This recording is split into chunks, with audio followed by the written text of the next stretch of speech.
Здравствуйте, мои дорогие, меня зовут Юлия. Очень рада приветствовать вас на своем канале. Приветствую и благодарю вас за лайки и комментарии, которые оставляете под моим видео. Особенно благодарю тех людей, которые благодарят финансово за мою работу, за мое творчество. Безмерно вам благодарна за то, что цените настолько мой труд. Я реально вижу этих людей и реально знаю, что вам воздастся в разы больше, вернется, чем вы вложили в это дело. Дорогие мои, сегодня посмотрим с вами расклад о том, что же решил партнер по отношению к вам. Давайте посмотрим. Ой, мысли бегут. Какие-то ограничения, страсть, отворачивание. Все понятно. Посмотрим, что же ты решил по отношению к ней. Будем задавать такой вопрос, смотреть на его реакцию. Подключаемся к его подсознанию, к его полю. Он сейчас начинает квантово тоже присутствовать в нашем поле. И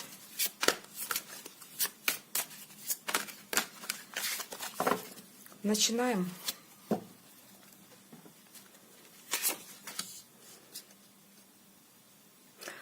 Сегодня парень в таких энергиях, знаете как, он понимает, что страсть у него бешеная к вам, пытается погасить эту страсть, пытается не показать ее, пытается как-то даже отвернуться. Но вы же понимаете, да, что такое дьявол, он как не отворачивается, как не... То есть его все равно видно, проявление его все равно заметно. Как бы он ни старался не показать это. Но страсть у него есть, привязка есть, но пытается как-то уже побороть эту привязку к вам, пытается показать, что он давным-давно совладал с собой и не собирается проявляться в вашу сторону. Здесь я еще обратила бы внимание на верх колоды, где паж Пентаклей тоже отвернут и говорит нам о том, что есть момент познания. То есть он будто бы все еще изучает вас. Здесь намерение хорошего человека. Он смотрит вдаль, на горизонт. Естественно, горы есть препятствия все-таки в познании его познания насчет вас.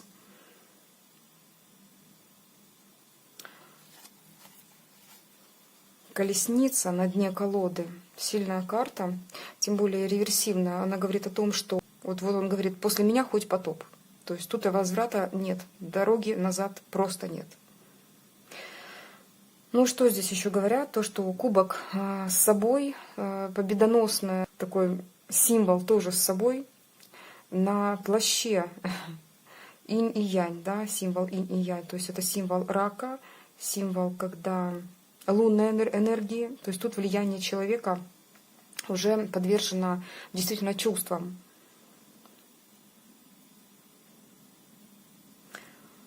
Вот в таких энергиях пребывает он сейчас.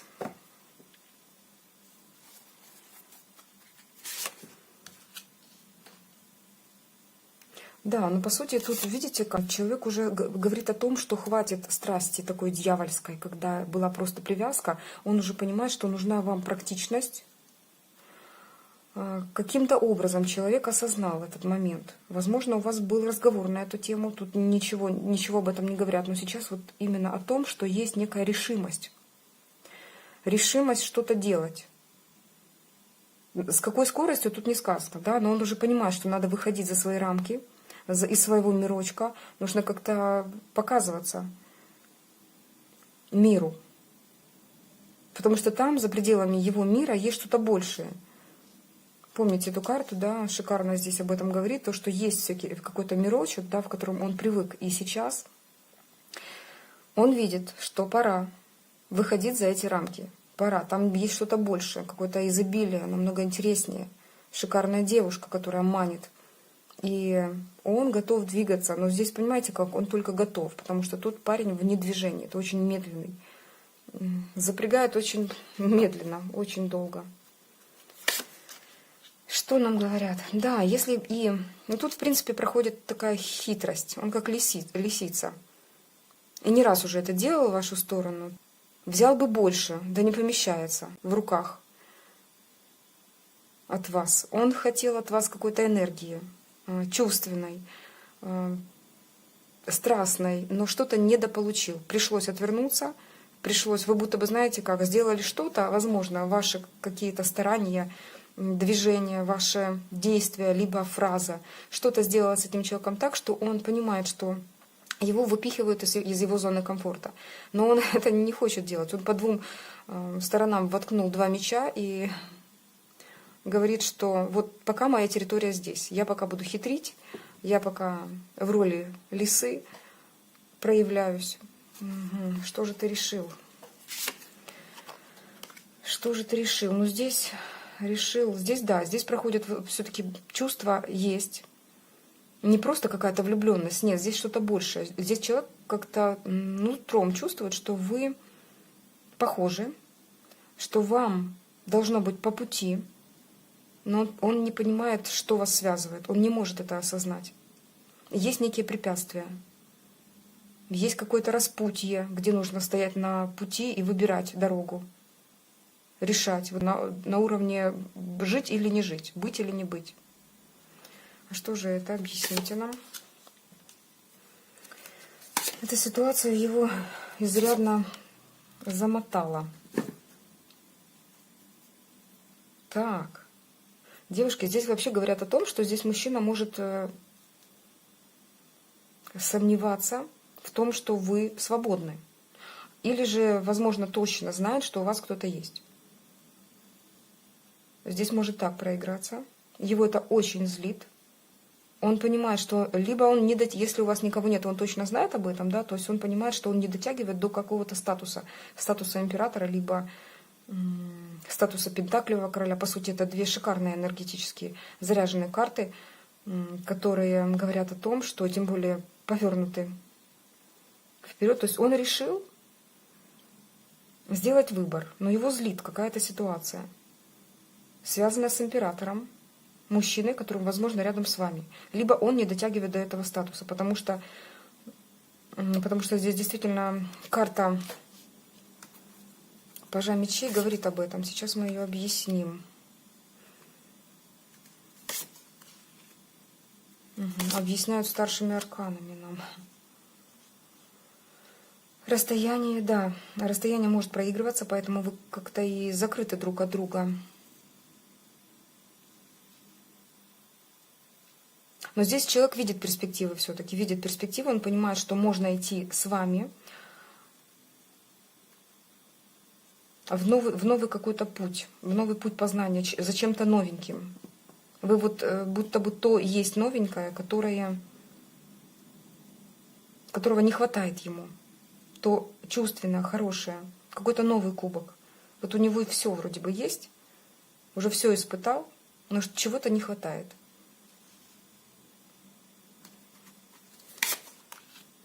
Ограничения. Мешают ему границы.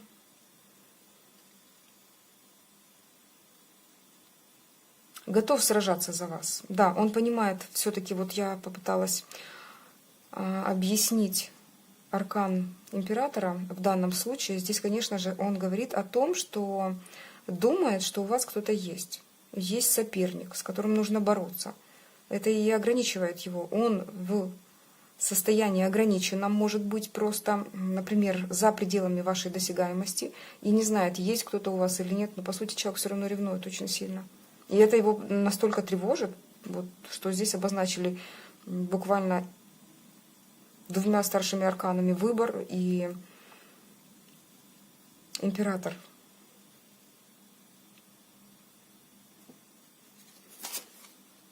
Да. Ну что, готов все-таки за вас бороться. Готов за вас бороться. Но вот что-то такое здесь он говорит, что я не готов пока вкладываться, не готов помогать. Нет. Я готов прийти, всех разметать, что-то вам доказать, поругаться с вами. Но помогать не готов. Почему ты не готов помогать? Что это за решение такое? А это его манипуляция, говорит он. Да. Манипуляция. Он придет и, может, скажет: я бедный, несчастный, старый солдат, который не знает слов любви. либо я абсолютно не сведущий в любви, да, вот я как глупый молодой человек, иду не знаю куда, остался без. Мое сердце не может любить. Вот. Угу, по-легкому. Что ты имеешь в виду? Либо в жизни его была женщина, которая доставила ему какие-то неприятности. Да. Да, здесь как раз говорят о ней. Это прошлое. Это прошлое. Но все-таки он выходит на какой-то уровень более серьезный. Здесь опять маг, но с колесом фортуны. Реверсивная сторона колеса фортуны. Он дважды маг, он дважды манипулятор. Здесь интересно, в какой ипостаси. Так. А он не захочет вас отпускать. Он будет настолько проявлять себя. Здесь вообще вот человек очень сильно будет проявляться. Прям не то, что шаги, здесь будут конкретные действия. Вот то, что он решил насчет вас, здесь говорится явно. Я решил бороться, я очень ее ревную, решил за нее бороться. Я решил всех вот порвать, я буду действовать. Потому что я набрался сил. Да, его лишили когда-то его ресурсов, то есть какой-то силы, не знаю, физической, эмоциональной, финансовой, ресурсов финансовых.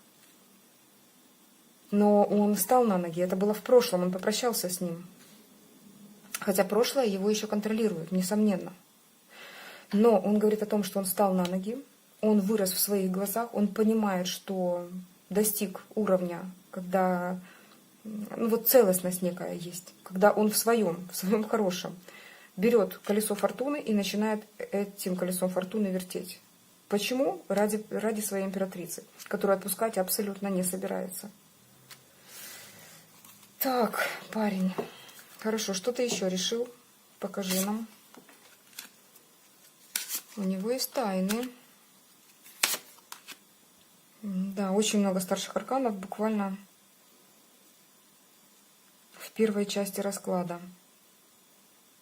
Но пока не будет показывать свои чувства, это видно. Но эти старшие арканы нужно объяснять.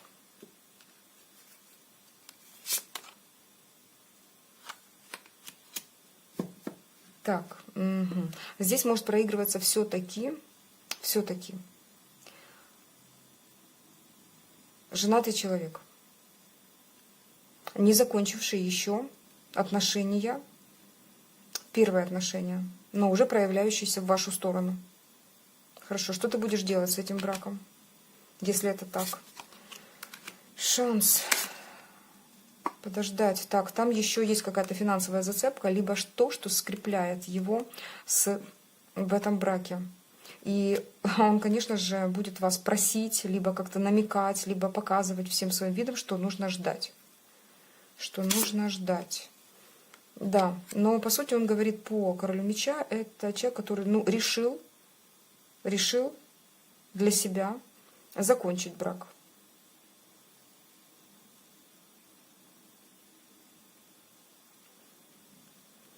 Так, 13-й старший аркан, реверсивный. Что он нам говорит? Что трансформация его прошла благополучно. Он действительно изменился. То есть вот это решение, о котором он говорит, принято им осознанно.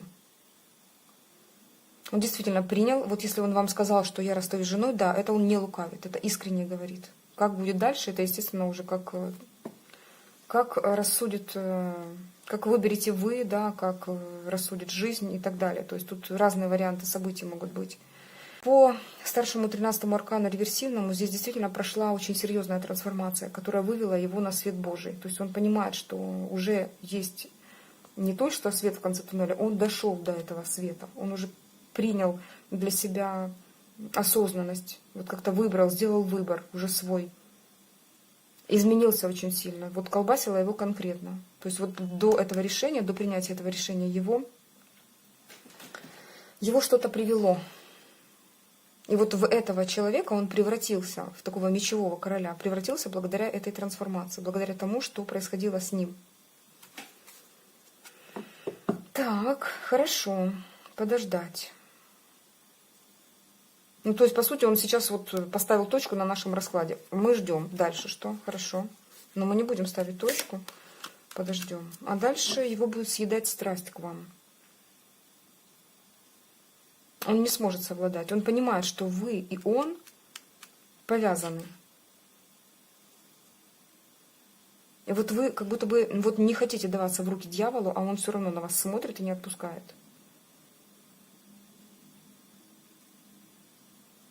Вы будто защищаете свою любовь. Вас уже так потрепало обоих, а вы защищаете. Кто это дьявол? Или что это? Ну, это чувства. Чувства, которые отвернуты друг от дружки. Вы стараетесь зеркалить друг друга. Один скрывает чувства, второй скрывает чувства. Некая такая романтика, которая присутствует в ваших отношениях, немножко угасла. Угасла, знаете почему? Потому что трансформация бывает, вот, съедает, она доводит до состояния быта любые отношения. Вот тут и проверка получается этих отношений. Очень серьезная проверка этих отношений по дьяволу. То есть, по сути, романтика куда-то уплыла, куда-то исчезла, растворилась, отвернулась. Ну, вот пришел дьявол, спрашивает, ну как, к такому готовы?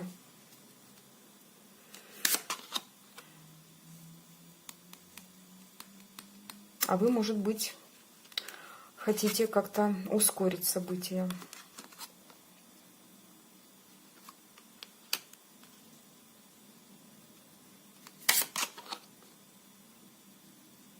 А события не нужно ускорять. Это вас говорит как раз этот самый дьявол. Не вы хотите ускорить, это он подгоняет это все.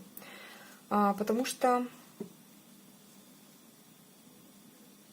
по пятерке кубков здесь может быть очень сильное разочарование. Сейчас должно идти все своим чередом. Вот все так, как нужно. Постепенно. Вот ждать, да, значит ждать, но не сидеть и смотреть на эти пентакли, пока они упадут. Повернуться и следить с другими деревьями, да, за своей жизнью, по крайней мере, пойти умыться. Вот тут человек сидит, наверное, долго уже с этой лопатой. Да. Как-то взбодрить себя и заниматься своей жизнью. Мрачноватенько пошло. Очень интересная история, но мрачная. Хорошо. Хорошо, если это мы смотрим, если человек женат действительно, потому что такой узкий круг людей может смотреть. Но если здесь нет вот этой подоплеки, все равно есть что-то, что какая-то стабильность, вы выступаете в роли женщины все равно, ну как, ту, которую он не открывает никому, не раскрывает своему обществу, потому что есть некая стабильная ситуация, которая его связывает, в любом случае, возможно, с какой-то женщиной. И эта ситуация требует пристального его внимания. Вот такой жесткой позиции. Его жесткая позиция как раз и в вашу сторону направлена, что вот я сказал, что нужно мне время, это время и понадобится ему. Это время он и возьмет. По-любому он не сдвинется с места. Вот он четкую имеет позицию. И будет сидеть вот так вот, и, вернее, он вас заставит так сидеть, а сам будет заниматься своей жизнью. Ловить этот шанс, строить свою стабильность.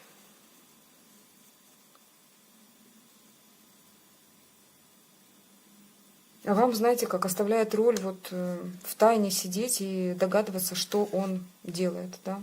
Ну, по сути, вы и так знаете. Вы-то знаете все его мысли благодаря раскладам, благодаря вашей интуиции, может быть, врожденной. Так. Но он уже закрутил колесо фортуны. По сути, он его крутит не в вашу сторону. Он крутит это колесо не ради вас, по крайней мере, а ради себя. Ему не нужен был этот брак. Вы в его жизни выступили как некий рычажок, как катализатор, который здесь в его жизни запустил некое движение. Он и так бы ну вот, решил эту проблему, да, а сейчас вы как катализатор усилили эту проблему. А в ваших отношениях вот что. Здесь проверка дьяволом. Проверка вашей крепости дьяволом.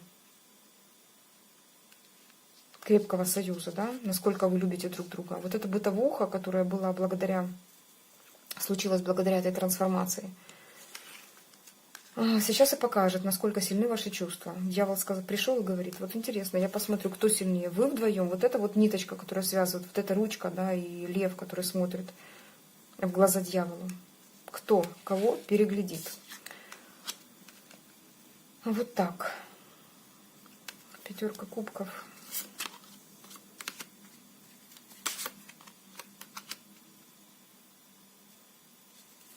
Как-то грустненько все пошло, девочки. Вот этот момент ожидания, вот тут, знаете, как он съедает все. Съедает все. Чтобы разбавить вот эту карту, нужно как-то взбудоражить это поведение человека, да и вообще этот расклад. Потому что здесь говорят о том, что разочарование может быть в чем? Во-первых, потеря времени из-за иллюзий. Вы смотрели на человека, видели в иллюзиях одного человека, да, а он там может оказаться совсем другим. Вы еще не жили с ним, например, да, либо если жили вместе, может, общались долго, но не знаете его, кто с вами постоянно как просыпается, засыпает, да, встает, готовит еду, то есть тот, который с вами всегда. Вот на этих моментах всегда приходит дьявол на проверочку, нужны вы друг другу или нет. Вот сейчас как раз и то время опасное для ваших отношений, не для вас, а вот именно вот взаимоотношения двух этих людей. Проверка крепости вашей связи. Была иллюзия человека, был рабочий процесс, кажущийся, возможно, рост отношений. Вроде бы как работали над отношениями, но отношений как таковых не было, была иллюзия. И движение идет совсем... Хорошо, мне захотелось задать какой-то вопрос совсем другой. Что ждет этих двоих в будущем?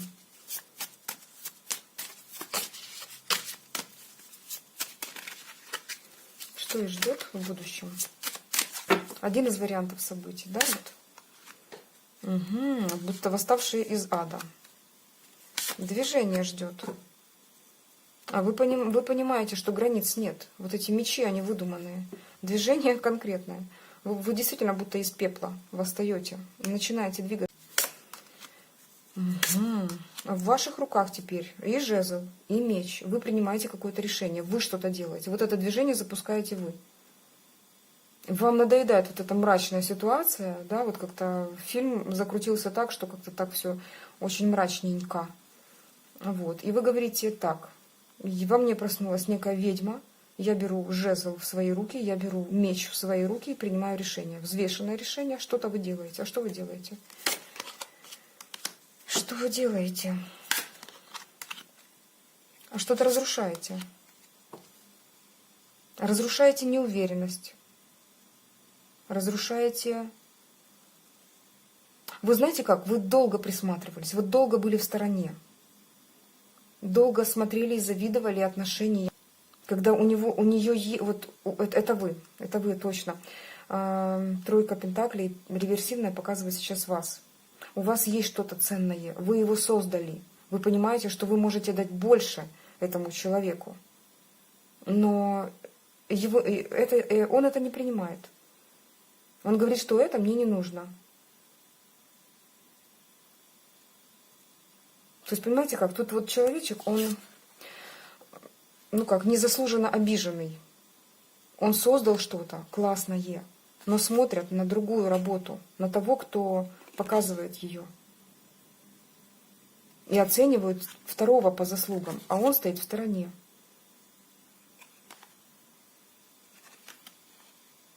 Но есть надежда, конечно же, красный цветочек есть. У вас была надежда, вы с этой надеждой долго-долго жили в стороне. надеялись, ждали. А вы решите разрушить вот это вот все неподобство. Светлые окошки вам говорят о том, что все классно, все прекрасно. Вы разрушите это. Так, а Луна что нам говорит? Угу, это вы двигаетесь, не оставляя ничего позади. Вам абсолютно пофиг, что происходит за вашей спиной. У вас пока осталось сердце, осталось чувство к этому миру, к себе, любовь к себе. Вы забираете эту любовь к себе, куда-то двигаете.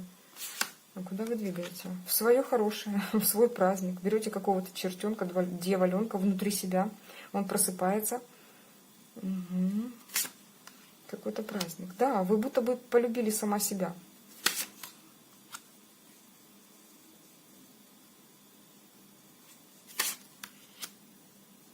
Вы защищаете свои границы четко, мощно, вот как этот солдат, который прошел такую войну, прям вот одежда изодрана, грязный, еще там, да, куча прилагательных. Какой мрачный, обиженный где-то, но такой уверенно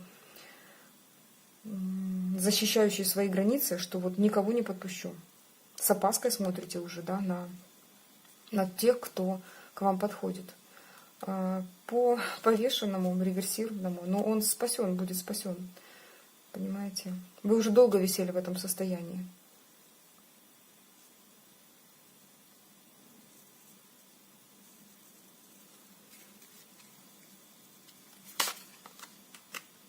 Ну, конечно, вы смотрели издалека, присматривались, с опаской следили за тем, вот висели. Вас буквально за ножку подвесил ваш партнер и просил подождать, вот, еще чуть-чуть. Может, не просил, но вы думали, что вот эта иллюзия общения, иллюзия построения отношений куда-то ведет. А в это время вы не жили, вы просто висели и наблюдали за жизнью других, как они общаются, как они живут, как строят семью. Но ваша любовь к себе приводит к другому. Посмотрите, к чему. Это союз. А что за союз? Угу. Здесь какое-то новое движение. Вы поставите точку. Вы поставите точку. Жирнейшую точку. 10 точек поставите. Да потому что надоели. Вы будете отворачиваться от этой пятерки мечей. Вам надоел обман, надоело предательство, надоело висение вот в положении вверх тормашками. Вы мир уже хотите посмотреть на мир в нормальном положении, а не в перевернутом.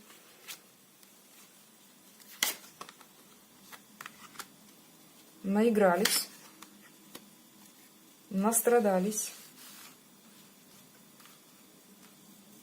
Понимаете, что есть другие горизонты, и вы как осоль, видя корабль, машете этому кораблю.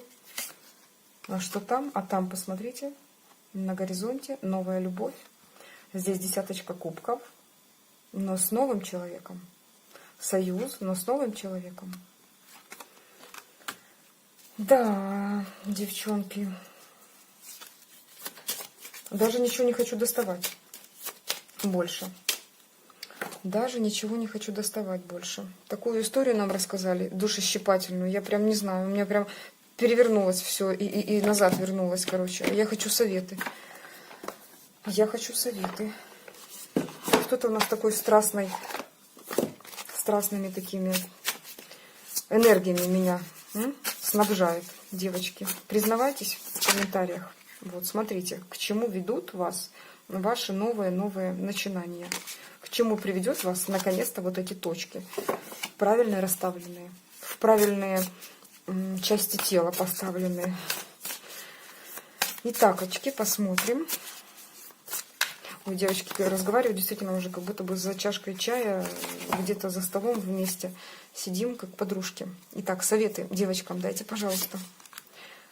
Так. Быть в ладу с собой, строить свою империю. С оглядкой на прошлое, когда мы понимаем, что прошлое нам приносит опору, опираясь на прошлое, достаем оттуда только самое лучшее. Самое лучшее. Бережем, сохраняем. И осторожно, осторожно, осторожно со своим сердцем, когда вы встречаете вот это «иди сюда» чуть-чуть.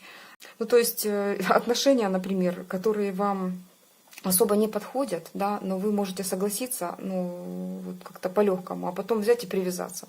Дьявол не дремлет, он здесь тут как тут. Что еще? Пятерочку, помните пентакли? Когда ключик-то есть, и дверь можно открыть, ключ четко подходит под эту дверь. То ли он тяжелый для вас, этот ключ, то ли вы как-то так и смотрите, вроде на него повернутый, но не видите. Вы как только откроете эту дверь, вот посмотрите, какое состояние добьетесь. Это будет победа. Это будет такое лихачество. Вас наградит Вселенная. Вы будто на сцене стоите, а на вас прожекторы. К вам тянутся руки, вам рукоплещут народ. Вы достигаете прям полного блаженства, единения со своим миром.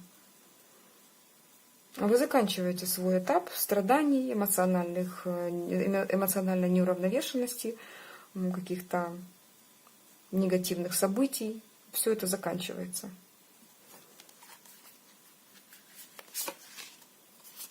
Начинается спокойный, равномерный труд над своей жизнью.